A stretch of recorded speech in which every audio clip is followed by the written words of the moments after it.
ನಾನು ನನ್ನ ಸಾಧನಾವಸ್ಥೆಯಲ್ಲಿ ಧ್ಯಾನ ಮಾಡುತ್ತಾ ಇನ್ನೂ ಏನೇನೋ ದರ್ಶನಗಳನ್ನು ಕಂಡೆ.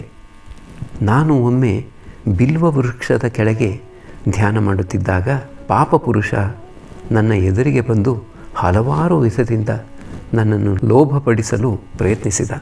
ಆತ ಆಂಗ್ಲ ಸಿಪಾಯಿಯ ವೇಷ ಧರಿಸಿ ಬಂದಿದ್ದ.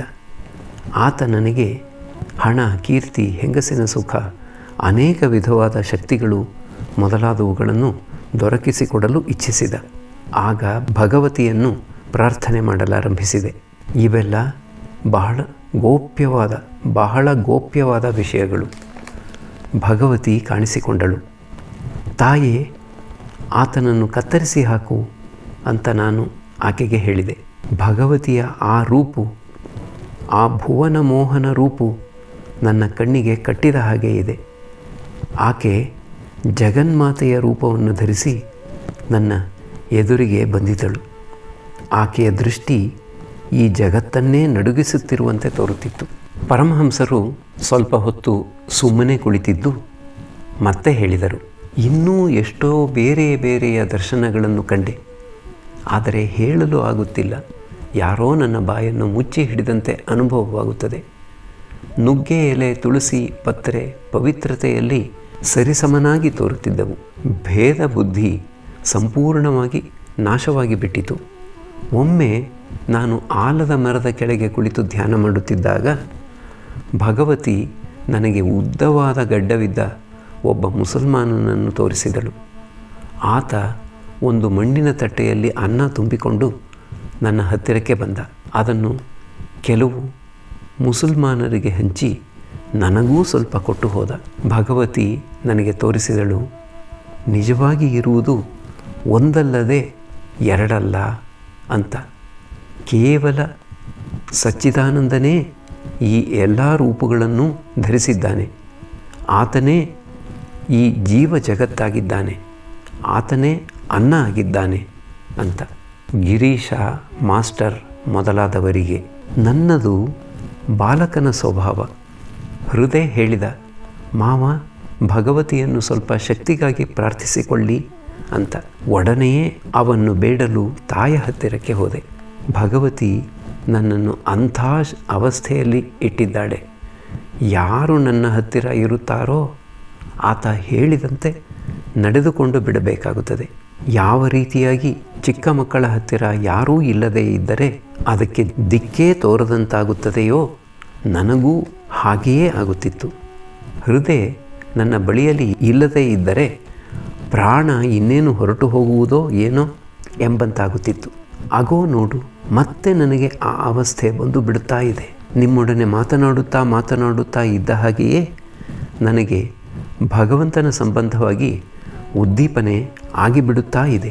ಪರಮಹಂಸರು ಹೀಗೆ ಹೇಳುತ್ತಾ ಇದ್ದ ಹಾಗೆಯೇ ಭಾವಾವಿಷ್ಟರಾಗುತ್ತಿದ್ದಾರೆ. ದೇಶ ಕಾಲದ ಭಾವನೆ ಅವರನ್ನು ಬಿಟ್ಟು ಹೋಗುತ್ತಾ ಇದೆ. ಬಹಳ ಪ್ರಯಾಸದಿಂದ ತಮ್ಮ ಭಾವವನ್ನು ತಮ್ಮ ಹತೋಟಿಯಲ್ಲಿಡಲು ಪ್ರಯತ್ನ ಮಾಡುತ್ತಾ ಇದ್ದಾರೆ. ಭಾವಾವಸ್ಥೆಯಲ್ಲಿಯೇ ಇನ್ನೂ ನೀವೆಲ್ಲರೂ ನನ್ನ ಕಣ್ಣಿಗೆ ಕಾಣಿಸಿಕೊಳ್ಳುತ್ತಾ ಇದ್ದೀರಿ. ಆದರೆ ನೀವು ಚಿರಕಾಲದಿಂದಲೂ ಇಲ್ಲೇ ಕುಳಿತಿದ್ದಂತೆ ಬೋಧೆಯಾಗುತ್ತಿದೆ. ನೀವು ಯಾವಾಗ ಬಂದಿರಿ, ಎಲ್ಲಿಗೆ ಬಂದಿದ್ದೀರಿ, ಇವೇ ಮೊದಲಾದ ಭಾವನೆಗಳು ನನ್ನ ಮನಸ್ಸನ್ನು ಬಿಟ್ಟು ತೊಲಗಿ ಹೋಗಿಬಿಟ್ಟಿವೆ ಅಂತ ಹೇಳುತ್ತಿದ್ದಾರೆ. ಪರಮಹಂಸರು ಸ್ವಲ್ಪ ಹೊತ್ತು ಯಾವ ಚಲನೆಯೂ ಇಲ್ಲದೆ ಕುಳಿತಿದ್ದರು. ಈಗ ಕಿಂಚಿತ್ ಪ್ರಕೃತಿಸ್ಥರಾಗಿ ನನಗೆ ಕುಡಿಯೋ ನೀರು ಬೇಕು ಅಂತ ಹೇಳುತ್ತಿದ್ದಾರೆ. ಸಮಾಧಿ ಇಳಿಮುಖವಾದ ನಂತರ ತಮ್ಮ ಮನಸ್ಸನ್ನು ಬಾಹ್ಯ ಜಗತ್ತಿನ ಅಂತಸ್ತಿಗೆ ತೆಗೆದುಕೊಂಡು ಬರಲು ಪ್ರಾಯಶಃ ಹೀಗೆ ಹೇಳುತ್ತಿದ್ದರು.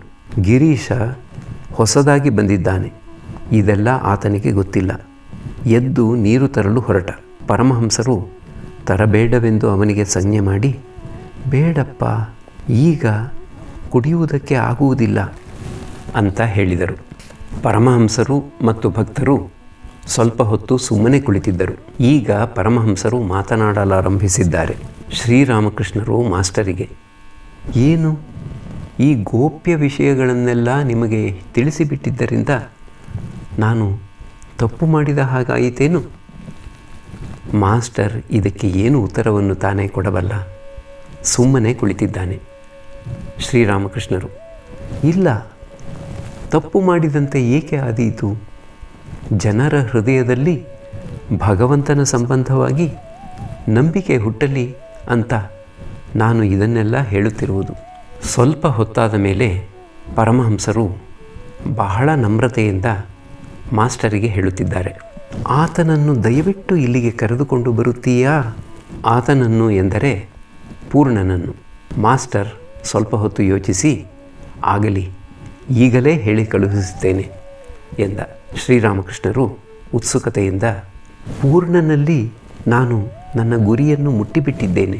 ತಮ್ಮ ಅಂತರಂಗ ಭಕ್ತರಲ್ಲಿ ಪೂರ್ಣನೇ ಕೊನೆಯವನು, ಇನ್ನು ಬೇರೆ ಯಾರೂ ಇಲ್ಲ ಅಂತ ಸೂಚಿಸಿದರೇನು.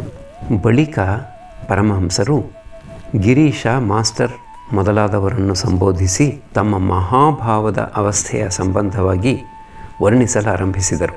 ಶ್ರೀರಾಮಕೃಷ್ಣರು ಭಕ್ತರಿಗೆ ಆ ಅನುಭವವನ್ನು ಪಡೆದ ಮೇಲೆ ದೊರೆತ ಆನಂದ ನಾನು ಹಿಂದೆ ಪಟ್ಟಿದ್ದ ಕಷ್ಟಕ್ಕೆ ಸರಿಸಮನಾಗಿತ್ತು.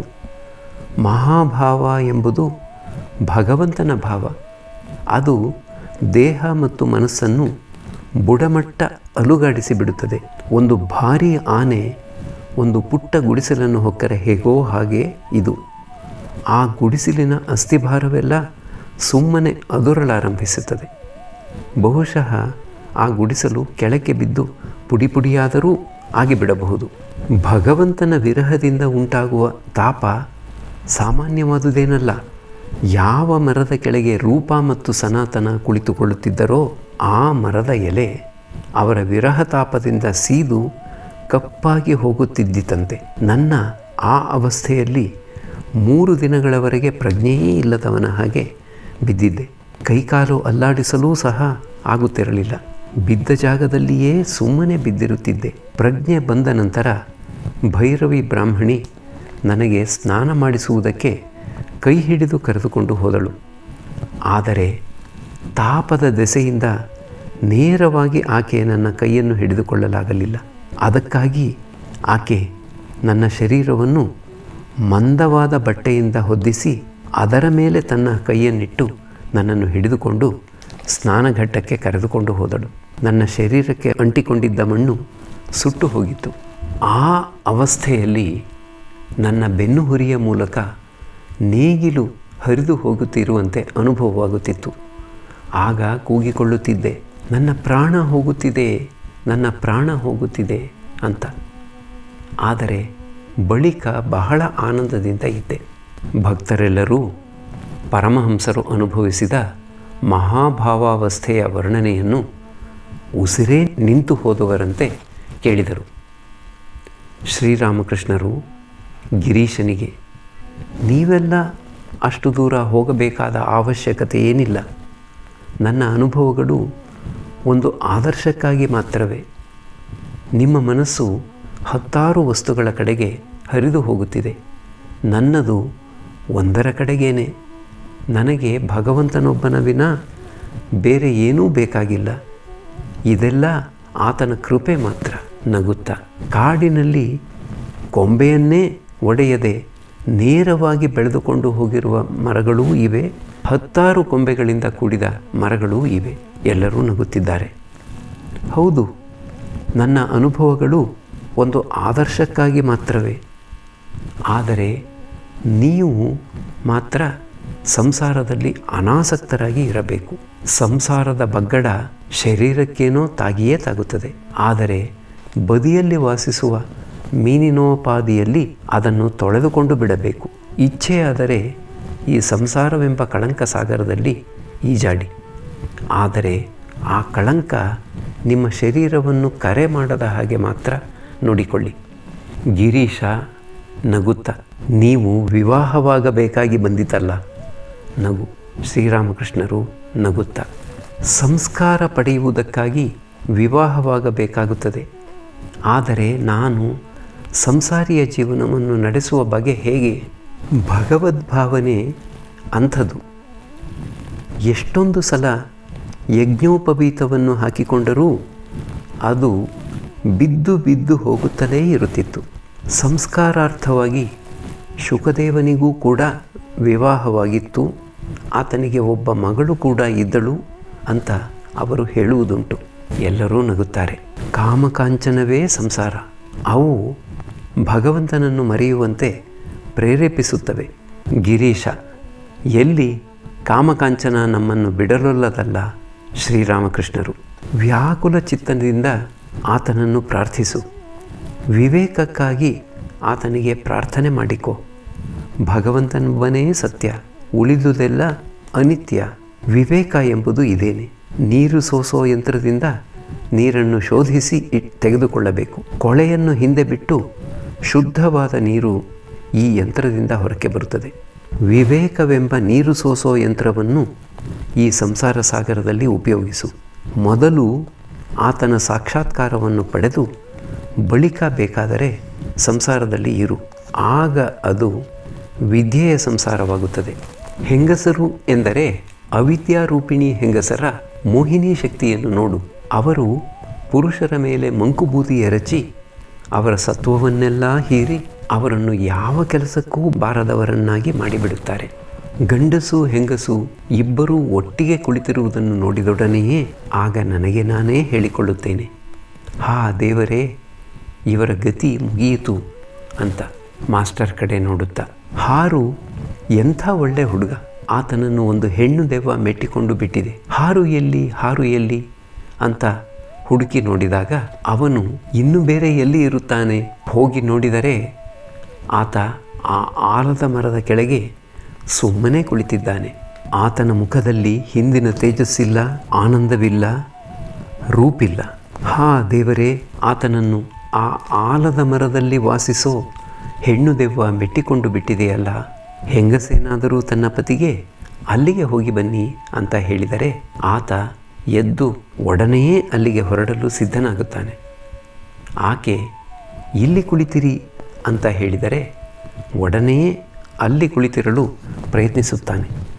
ಯಾರೋ ಒಬ್ಬ ಯಾವುದಾದರೂ ಒಂದು ಕೆಲಸಕ್ಕಾಗಿ ಒಬ್ಬ ಆಫೀಸರ್ನ ಹತ್ತಿರಕ್ಕೆ ಅಲೆದು ಸಾಕಾಗಿ ಹೋಗಿಬಿಟ್ಟಿದೆ. ಆದರೂ ಆತನಿಗೆ ಯಾವ ಉದ್ಯೋಗವೂ ದೊರೆಯುತ್ತಿಲ್ಲ.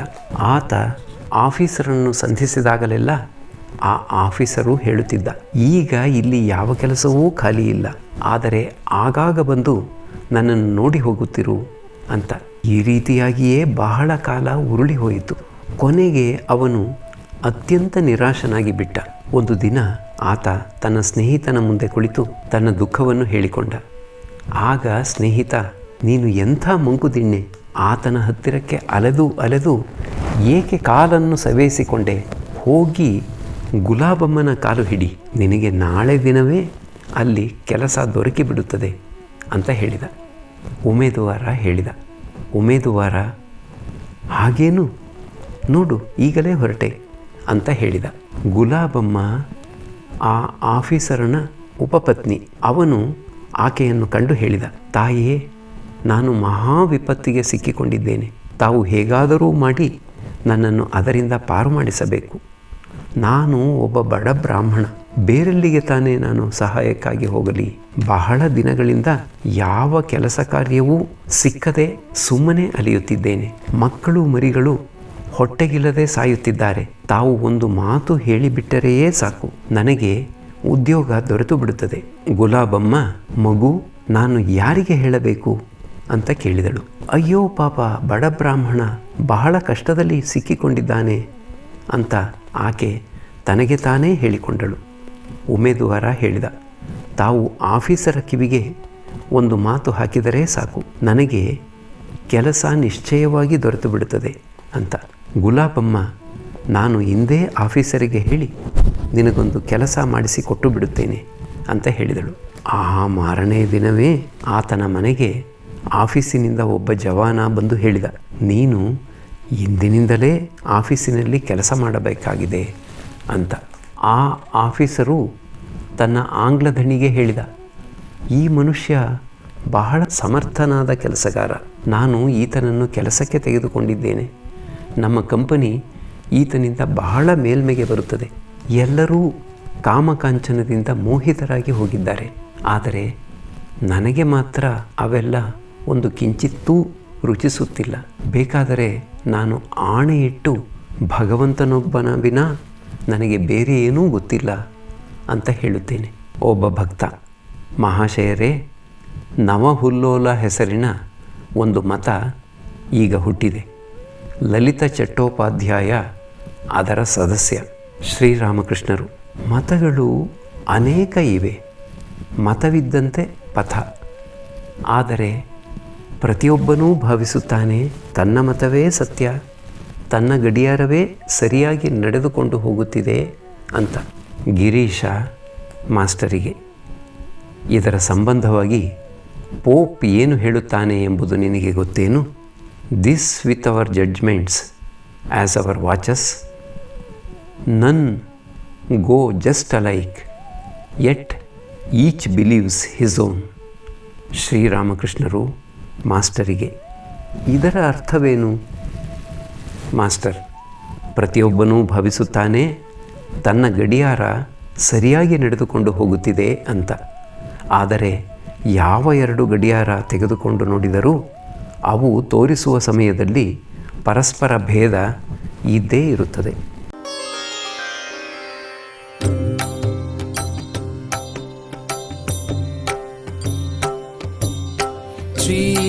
ಶ್ರೀರಾಮಕೃಷ್ಣ ಮಂಗಲಕಾರಿ, ಶ್ರೀರಾಮಕೃಷ್ಣ ಮಂಗಲಕಾರಿ, ಶ್ರೀರಾಮಕೃಷ್ಣ ಮಂಗಲಕಾರಿ, ಶ್ರೀರಾಮಕೃಷ್ಣ ಮಂಗಲಕಾರಿ. ನಮೋ ನಾರಾಯಣ ಭವದುಃಖ